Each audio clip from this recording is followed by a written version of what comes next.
참 예수님, 네, 이제 봄이 서서히 다가오고 있습니다. 네, 아직까지 아침 저녁으로는 좀 선선하고 쌀쌀하지만은 봄의 전령인 매화, 개나리 이런 것들이 이제 피기 시작하는 그런 때입니다.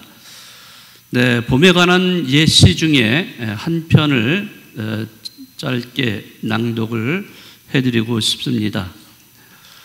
하루 종일 봄을 찾아다녔으나 보지 못했네. 집신이 닳도록 먼 산 구름 덮인 곳까지 헤맸네.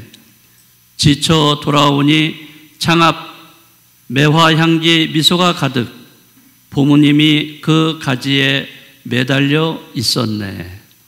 네, 작가는 누군지 모르지만은 네, 이렇게 봄을 이야기하고 있습니다.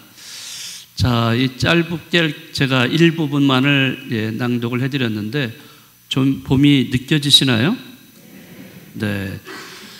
아마 이 시에 따른다면은 봄을 찾아서 집신이 닳도록 돌아다녔는데 정작 봄은 집에 있는 매화 나무 가지에 달려 있더라 하는 그러한 이야기입니다. 네, 여기서 말하는 봄은 행복이라고 생각을 해도 좋습니다. 봄과 마찬가지로 행복도 멀리 있지 않다 그런 말입니다.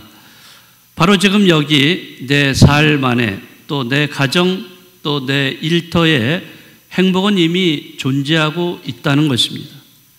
그런데 문제는 가까이 있고 또 자신과 함께 있는 이 행복을 우리는 볼 수가 없다는 것입니다. 왜 행복을 볼 수가 없을까요? 네, 그 행복은 숨어 있기 때문입니다. 그래서 우리는 이 숨어 있는 행복을 발견을 해야 합니다. 그러면 어떻게 이 행복, 숨어 있는 행복을 발견할 수 있을까요? 네, 그것을 발견하려면 우리는 그것을 볼 수 있는 눈이 있어야 됩니다. 네, 그 눈이 있는 사람만이 그 행복, 숨겨져 있는 행복, 하느님이 그걸 숨겨 놓으셨거든요. 여러분들이 보물 찾듯이 그렇게 여러분들은 그 숨겨진 행복을 찾아야 하는데 그러기 위해서는 눈이 필요합니다. 자, 우리는 흔히 세 종류의 눈을 이야기합니다. 우선 가장 우리가 흔히 얘기하는 것은 육안이죠. 우리가 가지고 있는 이 눈, 육체적인 눈으로 단순히 보는 것은 그것은 육안입니다. 그러나 우리가 눈으로 본다고 해서 모든 것을 다 볼 수 있는 것은 아닙니다. 우리가 눈이 있어도 볼 수 없는 것들이 있어요. 그것은 바로 사람들의 생각이나 마음, 이런 것들이죠. 그래서 우리는 마음의 눈이라고 할 수 있는 시만으로도 사람들이 품은 그런 생각이나 이치를 깨우치게 됩니다. 그렇지만 우리 신앙인들에게는 육안과 또 시만만이 있어서는 안 된다는 거죠. 하느님이 만들어 놓으시고 하느님이 숨겨 놓으신 그 사랑과 은총, 그 행복을 우리가 발견을 하려면 또 하나의 눈이 필요한 거예요. 그게 뭔지 아시죠? 네, 바로 영안입니다. 영적인 눈, 즉 이것은 영적인 눈은 하느님의 눈이라고 이야기할 수가 있습니다. 우리 신앙인들은 이 단계를 육안과 시만의 단계를 초월해서 이 영안의 단계를 가지고 세상을 바라보아야 합니다. 영안은 바로 하느님의 눈이고 영적인 눈이라고 이야기할 수가 있습니다. 우리가 진정한 신앙인이라면 하느님의 눈으로 보고 이 영적인 눈으로 보면서 일상생활 속에 숨겨져 있는 행복, 또 숨겨져 있는, 숨어 있는 하느님의 은총과 사랑을 발견할 수가 있는 것입니다. 그것을 발견하는 신앙인이 비로소 하느님께 감사하는 마음을 가지는 사람이 될 수가 있습니다. 자, 그런 면에서 오늘 요한복음을 여러분들이 묵상해 보시면 좋겠습니다. 오늘 요한복음에서는 예수님께서 태어나면서부터 앞을 보지 못하는 태생 소경을 보게 해 주시는 그런 기적을 일으키십니다.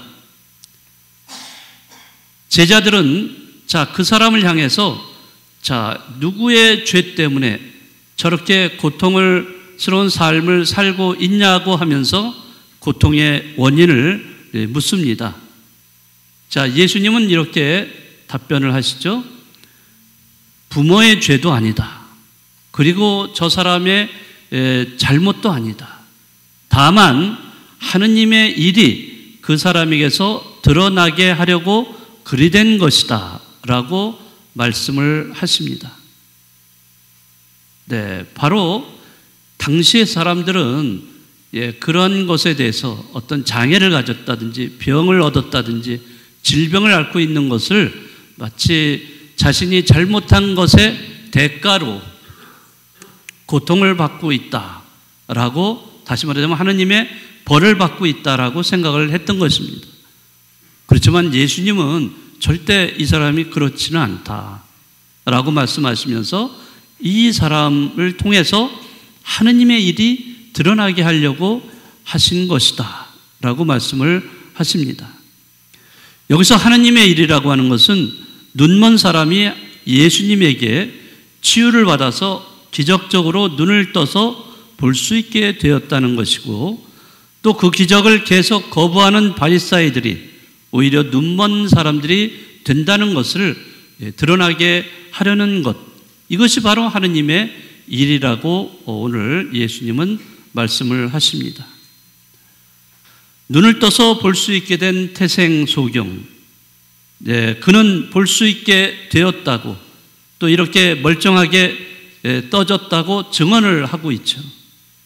그러나 바리사이들은 이것을 도저히 믿지를 않습니다. 바로 눈으로 그 태생 소경이 눈을 떠서 보고 있는데도 불구하고 그를 믿지를 않습니다. 오히려 너 어떻게 눈을 뜨게 됐는가? 그리고 안식일인데 안식일에 어떻게 이런 일을 누가 이렇게 했느냐? 라고 그 추궁을 하고 있는 그런 바리사이들을 보게 됩니다.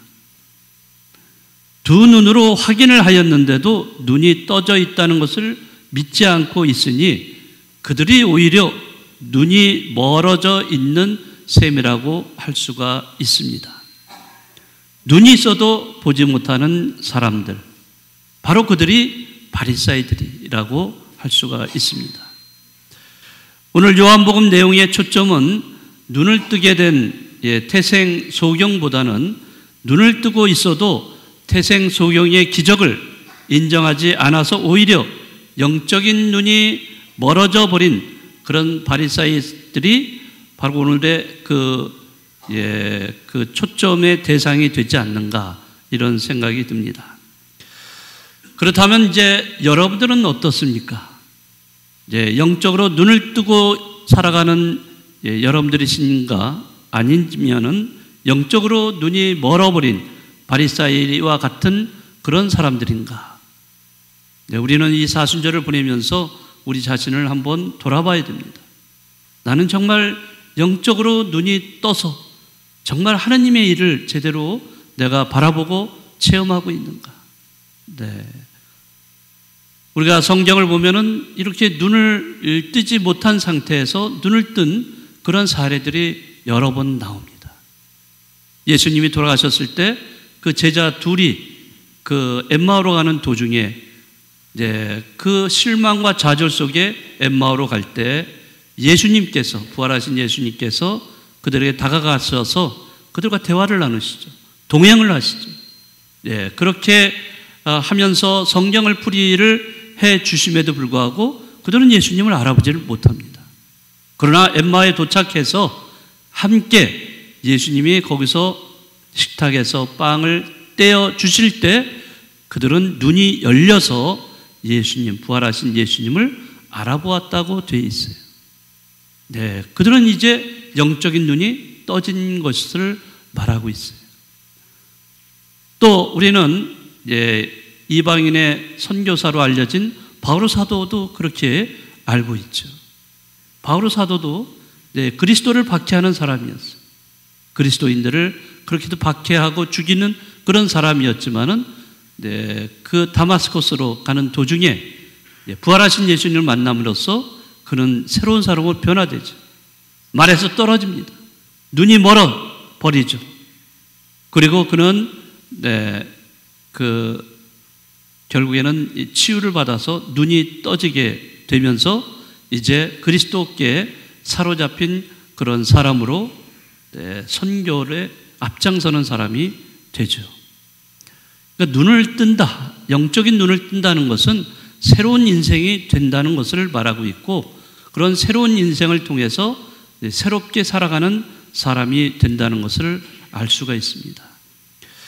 네, 오늘 태생소경에 대한 이야기, 그것을 통해서 우리는 정말로 영적인 눈을 가지고 이 세상을 살아가는 그런 신앙이 되어야 됩니다. 바오로 사도는 오늘 독서에서 이렇게 우리에게 권고합니다. 빛의 자녀답게 살아가십시오. 자, 이 사순 시기에 내 안에 어두운 구석을 몰아내고 빛의 자녀로 다시 태어나는 그런 은총을 누리시기를 바라겠습니다.